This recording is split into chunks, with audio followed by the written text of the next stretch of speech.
Alright, so this is every celebrity cameo in Family Guy explained in 23 minutes. What is your favorite, Family Guy cameo? I can't remember of too many of them. I mean, there were plenty celebrities, that were featured on Family Guy. I mean, probably Steph Curry, something like that, or maybe Shaquille O'Neal. I don't know. Anyways, a lot of them, were getting roasted too. Like, but hey, let's see. Explained. Robert Downey Jr. Robert Downey Jr. Played Patrick Pewterschmidt, Lois's serial killer brother. So when Peter breaks a picture frame hula hooping, Lois notices the folded part of the picture reveals a boy who looks scarily like her. Through some breaking and entering to get into her dad's office, Lois discovers that she has a brother called Patrick, played by Only episode I've ever seen him in was the one where Chris was at the fat boy camp, and there was that one guy killing everybody, but this dude, he was also a guy who liked to strangle, fat guys. But I don't know, this episode was weird, but whatever. Airman himself, Robert Downey Jr. She follows the paper trail leading to Patrick's... I didn't know that was... I don't know that was Robert, Downey. I don't know this was Iron Man, but whatever. Only to find out that he's been placed in an insane asylum. As he explains, Carter puts him in the asylum after he walked in on his mom having an affair with Jackie Gleason. Since her parents had forgotten about his existence, Lois decides to take him home. Patrick thanks his sister for her hospitality, and that's where things start to take a turn. Marion is my wife. She's sitting right next to me. Oh, here we go. Lois starts to question whether taking a mental asylum patient home was her greatest idea. Go figure. But she decides to give her brother a chance. Patrick continues to bond with the family, but he has a huge problem with Peter because to him, fat people are immoral. The next day, Lois sees a news report about the murder of an overweight man with the police sketch report looking just like her brother. When 3 more men are found dead, the murderer is given the Fat Guy Strangler moniker. Peter is quick to believe that it's him and chases Patrick out of the house, but Lois still isn't convinced. Brian shows her the room Patrick has been staying in, which doesn't just include photo evidence of all of his killings, but also a literal dead body. It's only at this point that Lois clocks that her brother is the Fat Guy Strangler and goes to fight Peter. Lois finds Patrick... Well, he tried to strangle him, bro. Threatens him by holding Marion at knife point. You can't see her here because, well, you aren't crazy, but Patrick is, so he lets Peter go to save his wife. He breaks down and apologizes to Lois, who recommends he return to the asylum with the promise of visiting once a month. I'm 99% sure that didn't happen. Anna Kendrick played Nora, a new police officer caught in the middle of Joe and Bonnie's Anna Kendrick, I don't Joe's know. friends congratulate I don't know who that is. After a major drug bust, but he doesn't get the same reception from Bonnie when he gets home. He invites her to the party his chief is throwing in his honor, but she declines, not wanting to get sympathetic looks from the other cops. So Joe gets to the party, joined by his friends, and meets the latest transfer to his station, Nora. She congratulates him on his work. Yeah, he slept with her. Specifically, she fangirls over him hard. You know how they say never meet your heroes? Well, they don't say anything about kissing them. Things go from 0 to 100 when Nora takes advantage of Joe's vulnerable moment when he explains that his wife didn't join him. The next day, Joe confides in his friends about Nora kissing against his will. Peter and Quagmire, in all their infinite wisdom, encourage Joe to sleep with her since Bonnie had an affair of her own. So to them, this would make him even. Yeah, but she did. Nora approaches Joe at the station to apologize for her actions, but Joe takes his friend's advice to heart and invites her into the handicapped bathroom. Joe goes ahead with the affair, even though he can't properly consummate the relationship. Joe tells the guys what he's done, but since he's just as smart as they are, he does it right in front of the baby monitor. Bonnie overhears and rips into Joe for his actions. When he tries to justify his affair by bringing up her own, Bonnie reveals that she never actually slept with someone else, just wanted to. After a huge argument, the pair threaten to divorce each other. Feeling bad for encouraging his friend into having an affair, Peter tries bringing the couple back together by inviting them to the place they met and playing their song, Africa. Peter's plan works and the couple reconciles. Anna Kendrick, long forgotten. I don't know who that is again. Ryan Reynolds joined Family Guy to play a Hollywood star who moved into Ryan Reynolds, After a doctor's that episode was Peter crazy, walks bro. outside only to be greeted by the self-proclaimed star of The Proposal and The Change-Up, Ryan Reynolds, who's moving to Rhode Island to shoot a movie. When he sees that the star has moved into Cleveland's old house, Peter goes to greet his new neighbor who invites him to his housewarming party happening that night. It's Ryan Reynolds. Of course Peter says yes. You made it! And you brought a friend. Great.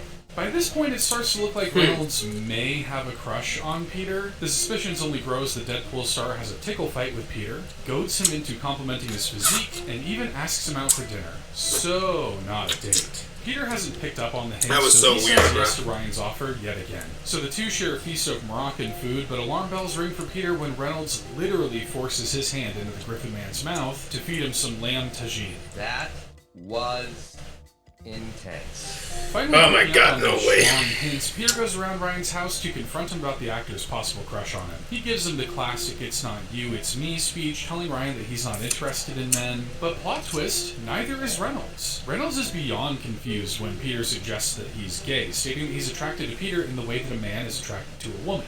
But he's definitely not gay. But that's what I'm saying. Like, this is so confusing, bro. How are you? Friendship with Ryan as he can, but the actor isn't interested.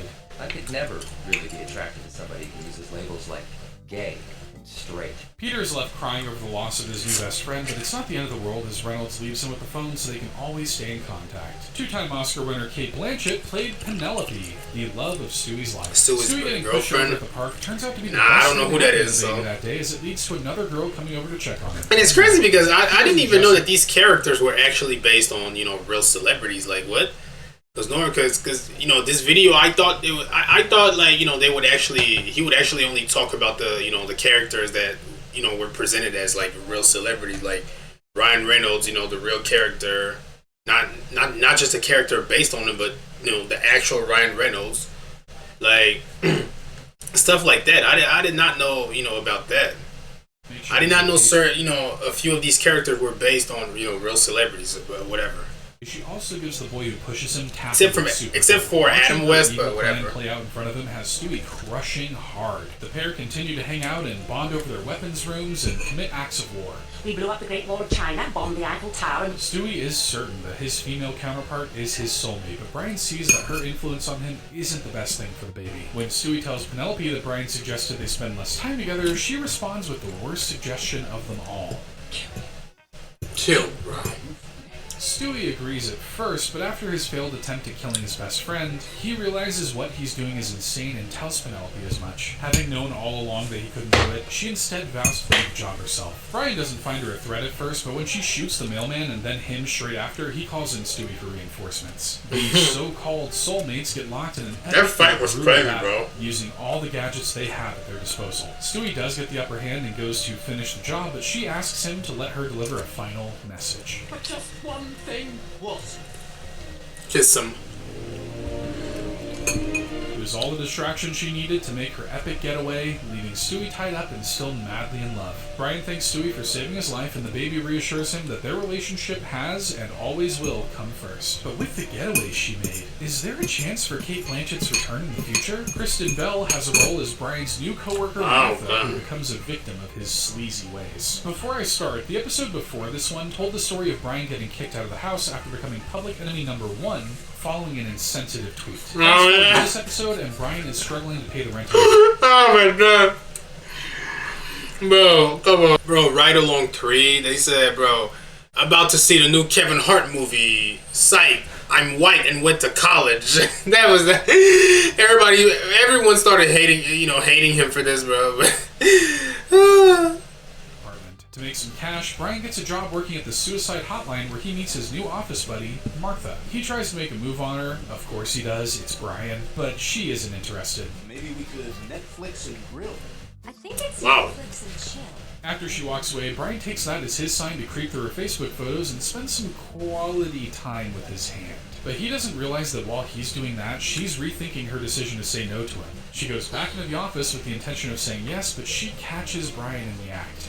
Gross! You scumbag! The next day, Martha chooses to overlook his stupid actions and take them as a compliment instead. One way of looking at it, I guess. Her response wasn't just unexpected to fans, but also Brian. She didn't, but it was already too late. Brian had called the cops. As soon as the cops arrest her for drug possession, it clicks for Martha, and she realizes who was behind framing her. Brian tries to apologize, but doesn't tell the cops that any mistake was made, so she lashes out and gives Brian the least he deserves. A rough shove out of the door and down a flight of stairs. The only thing is, it didn't help that she did this right in front of the cops. Liam Neeson is another actor who Family Guy playing himself. Liam and Neeson, one of yeah. Claire's biggest enemies. He played Top the five actual release is Liam Neeson, yeah. important. News report that Liam Neeson is shooting a movie 3 hours away from Quahog, and Peter's got some thoughts about Yeah, it. he beat up Peter like crazy. I could totally think he did this. The disgruntled groans from his friends indicate that this isn't the first time Peter has claimed that he could take action star Liam Neeson in a fight. In fact, it's something he apparently does every time he gets a few beers in him, even bringing it up when he's at the opera. But they move on from the comment and go to attend Quagfest, Quagmire's festival to celebrate landing his 1000th woman.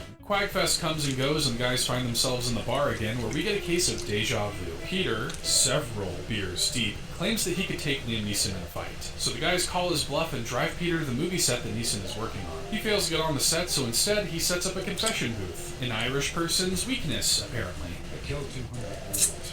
Absolutely, I got the taste for it.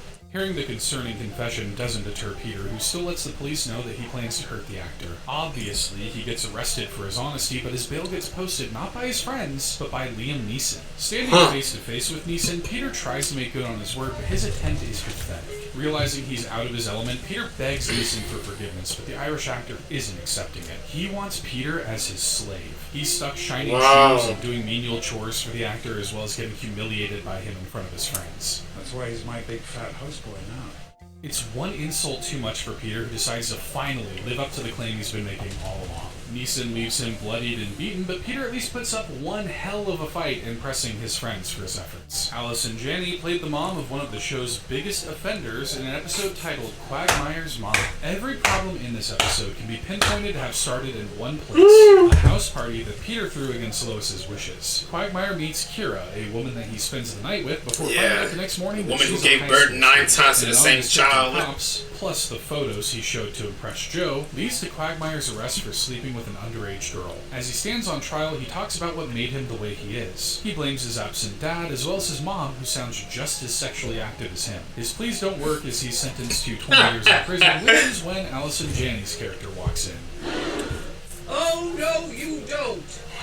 Crystal tries to convince the judge that she has found God and that the best thing for Quagmire is to be released into her care to rehabilitate him. He doesn't give in, but he allows Quagmire 24 hours to get his affairs in order and say goodbye. Crystal tries to get Quagmire to seek forgiveness from the Lord, something her son finds highly hypocritical given her checkered past. Quagmire calls her out for being a terrible parent and only seeking God to use him as an excuse for her past indiscretions. It's not exactly a happy family goodbye, to say the least, as Quagmire decides he'd rather rot in jail than share a religious relationship with her. And so his time for prison comes, but right as he's about to step in to serve time, the judge shows up to tell him that his case is getting thrown out thanks to some new DNA evidence being produced. And an impressive amount, I'd say. Gross. Quagmire walks away having faced no consequences for his actions as a result of his mom's talents, and the two agree to attempt to work on their relationship going forward. Dan Aykroyd and Chevy Chase teamed up once again to play themselves as a pair of undercover spies. Peter invites Dan Aykroyd and Chevy Chase around for dinner since they've moved into Cleveland's old home for a movie they're shooting. Brian and Stewie are suspicious about the pair's intentions for moving into Quahog and decide to go investigate the situation. They find a trap elevator that leads them to a secret underground bunker. We're actually working for the federal government. We need your help. Dan The pair Aykroyd, reveal Chevy that they are Chase. honorary spies commissioned by Ronald Reagan, since Spies Like Us was his favorite movie. Their current mission is to find a Russian sleeper agent living in Quahog, and since Brian and Stewie have more knowledge of the area, they are recruited for the task. They go to inform Adam West of their task, but in doing so, they use the trigger phrase that reveals the mayor to be a sleeper agent. West easily overpowers them and flees to Russia. They chase him down and enlist the help of Vladimir Putin, who wants to avoid international conflict. Oh yeah, Vladimir Putin has just to launch off a nuke. Thankfully, Dan has a plan. We can reprogram and disarm the missile from here. From here? Oh, our arms would have to be 40 feet long, huh? They successfully reroute the missile and save the lives of millions. When Brian and Stewie return home, they reflect on the mission and utter the same trigger phrase. At that point, we find out that Adam West wasn't the only Russian sleeper agent in Quahog. Пожалуйста, подождите, пока мы вам позвоним. Shut up, 2476. Elizabeth Gillies plays Alana, the Griffin's new housekeeper. No way! Alana is one of Lois's... Jade West from Victorious? No, I did not know this. What? Whoa! piano students. Wait, Lois... I remember this character, yes, but she's from, you know, the later seasons, you know, in Family Guy. But bro, what? I did not know this. What? Anyways, she starts as Lois's student and talks about her financial troubles, which prompts Lois to offer the young woman a job as their housekeeper. Alana gratefully accepts and moves into their home, quickly becoming a welcome addition to the family. From spending time with Meg to impressive home-cooked meals, Alana does her job impressively. She starts doing jobs that aren't hers to fill. You see anything else you like? Alana very clearly wants Peter, though her reasons aren't as clear. When Lois starts to feel like she's being replaced, she offers to pay for Alana's college fees to get her out of the house. Instead of using money for college, Alana uses it to order hitmen to take out Lois. It's the ultimate shock to Lois when she wakes the next morning to find Alana dressed in her signature green shirt and a bright orange wig. Alarm bells are ringing at this point. Lois leaves to go to the store, telling Alana it's best if she's not there when she returns. After today, I promise you will never see me again. And here's where the hitmen come into play. They kidnap Lois using a trap and leave a fake note on her behalf stating that she's leaving the family and becoming a lesbian. Peter cries over the loss, knowing that no woman could ever compare to his soulmate. That is until Meg brings up the issue of who will cook dinner for them, which fast-tracks us to a wedding between Peter and Alana. After saying their vows, the priest gives everyone one last chance to give their objections. Cue Lois. She breaks through the window and explains everything that Alana did, which prompts Joe to arrest her. After some time passes, Alana asks Lois to visit her in prison, which she does. She apologizes to Lois and tells her about prison life, not having to cook or clean anything. I want to switch. I want to switch. Ricky Gervais played an unwanted guest in the Griffin home, Billy Finn the Dolphin. When a cargo ship carrying a load of Mercedes-Benz car sinks, Peter and the guys try to recover a free car for themselves. They don't find a car, but they do meet Billy Finn, a British dolphin who helps them get a hood ornament. As thanks for his help, Peter asks if there's anything he can do for the dolphin. I remember that, yeah. The only dolphin-safe tuna. Since it costs more, Peter can't say yes to his request, which leads to nothing but regret when the dolphin shows up at his door late at night asking for another favor. Billy wants to try living on land and asks to live with the Griffins, a squid pro quo exchange as he calls it. So Billy moves in with the family and things get off to a pretty good start with the family enjoying his constant comedic input, but Peter starts to grow tired of no longer being the funniest family member, as well as getting his manhood insulted by a damn dolphin. You've actually got a business. Yes. Where is it? Where is it? Peter gently Where is it? The dolphin teases him about another hood ornament that he may or may not have in his possession. It's enough to tempt Peter into letting Billy stay. A few more annoying jokes later, and everyone has truly reached a breaking point with the dolphin, which is how they find a way to get rid of him. Billy reveals that he would love to go back to the ocean, but his wife won't let him. Even dolphins go through divorces, apparently. So Peter takes Billy back to the ocean to try and reunite the couple, but Joanne isn't interested in getting back together, even when Aquaman tells her to. He makes one last-ditch attempt to get her to reconsider her decision by telling her it's what Fish Jesus would want. And when you know it, it works. The dolphin couple make up, and Peter no longer has to live with Ricky Gervais insulting his size, or lack thereof. Comedy legend Betty White played herself as Betty White novel narrator. Peter buys an erotic book, Much Ado About Humping, but is disappointed in what he reads. It's so bad that he writes to the publisher to complain, as well as submit what he would have written instead. He reads out his suggestions to his friends who are did she pass away not too long ago? An erotic novel of his own. He takes their advice and writes a book, taking it to Carter to ask for a $7 billion investment so he can publish it. The crazy asking amount is met exactly how you'd imagine, in rejection. Yeah, Instead, okay, yeah, Carter in gives him 2021, $5 yeah. for Xeroxes, and Peter goes to sell the book off his own back. One of his novels, Peterotica, becomes such a hit that he literally manages to get the last great day of Betty White to read 2021, out yeah. for the audiobook. Oh God, you should have seen this one hot chick. She was totally Italian. Whether it's the novel itself or Betty White's voice, it's enough to get the driver hot enough that he takes off his top, causing him to crash his car. Since Peter listed him as a publisher to thank him for the $5, Carter is sued for everything he has by the man in the car crash. With the intention of killing Peter for costing him everything and his wife, Carter goes around to the Griffin's home. But after Lois is convincing, Carter instead moves in with them. Peter tries to teach Carter how to be a normal guy without money, but realizes that being normal is boring. The two formulate a plan on how to get rich again, but they get interrupted by the one and only Betty White, who's angrier than Carter ever was. I just got a Betty White! erotic novel, and I'm looking for the son of a bitch responsible.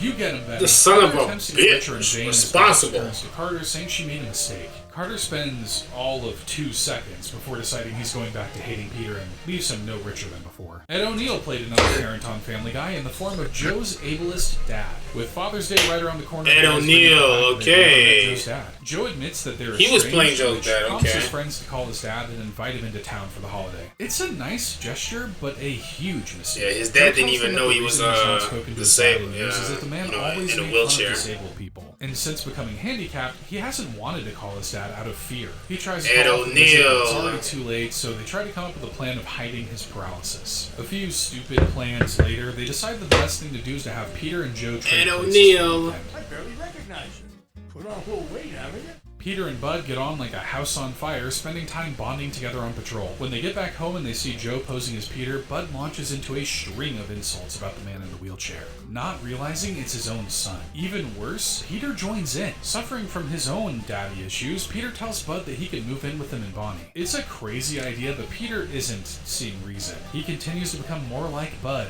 insulting Joe out in the open. A guy like that should just stay inside so we don't have to look at him. It's one insult too many for Joe, who finally snaps and beats Peter up. By this point, the ruse is up. Bud finds out that his son is the one in the wheelchair and admits he has only ever made the rude comments out of fear that the same could happen to him. The two have a heart-to-heart and vow to work on their relationship again. I love your son.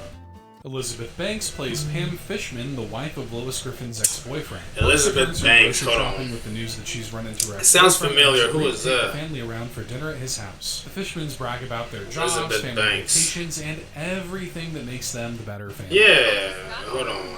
Put down the lawyer's briefcase and put on the chef's hat. The whole dinner makes the Griffins Yeah, feel I know like who they're that the is. family, and in retaliation, Lois forces the family to prove that they're better than the Fishmans by matching their challenge of climbing Mount Everest. They meet the Fishmans at base camp and vow to beat them to the top. Surprisingly, they do actually make it to the peak of Mount Everest, but unsurprisingly, they weren't the first family there. Don't feel too bad, gang. We only beat you by 1 hour, 12 minutes, and 43 seconds. Once again, bested by the Fishmans, the family starts their descent down the mountain but gets caught in the middle of a heavy storm. The lethal journey only goes from bad to worse as they find the youngest Fishman frozen dead. It's a case of life or death for the Griffins at this point. With no food left and an entire mountain to climb down, they make the difficult choice to eat the kid. It's enough to fuel them back to base camp, but when they realize the Fishman parents aren't there, they go on a rescue mission. They find them passed out in a crevice and heroically come to their aid, hoisting them up and carrying them all the way back to safety at the base of the mountain. The Fishmans come back to consciousness, grateful for the Griffins in a touching moment before Peter ruins it with his parting words. Yeah. You rest up, get better, we ain't the same.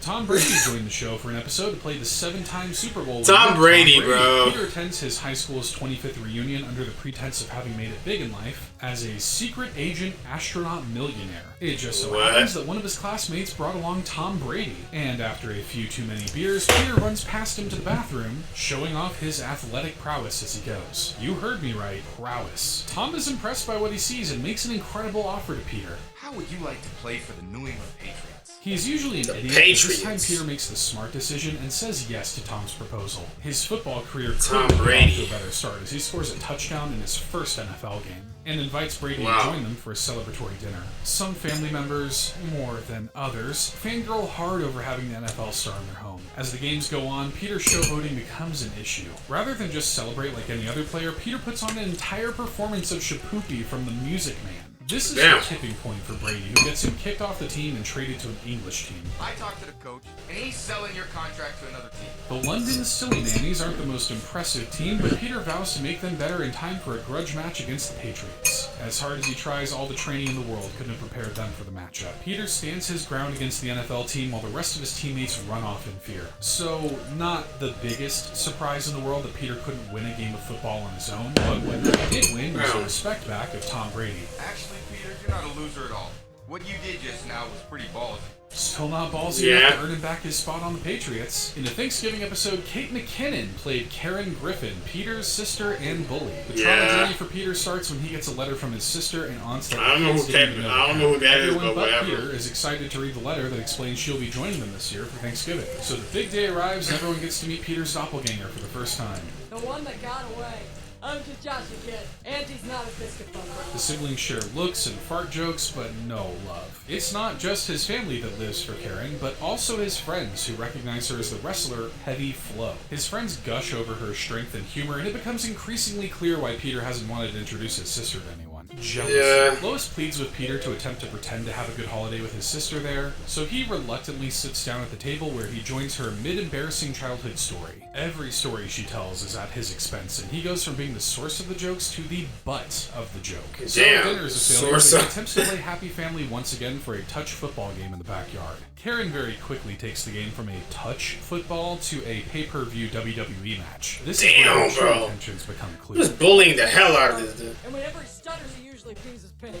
Given that she's the most bullied character on the show, Meg realizes that her aunt is a huge bully to Peter, and not in the usual sibling way. She goes to comfort her dad and tries to get him to confront his sister, but Peter misunderstands her advice and decides to challenge Karen to a lady wrestling match. He dons the name Maxie Patty and puts himself in the ring with his sister. Even when Karen discovers that it's Peter under the disguise, she still gives him her full force in the fight. The fight looks all but won until Meg joins the match and saves her dad. They take out Karen as a team and do enough damage that she's left in a coma and in need of an organ transplant. Brutal way to get revenge, Peter. Damn, hey, at least he got the revenge, bro. But hey, that's gonna be it for this video. You guys let me know in the comments what is your favorite celebrity cameo in Family Guy. And I'll see you guys in the next one. Peace out.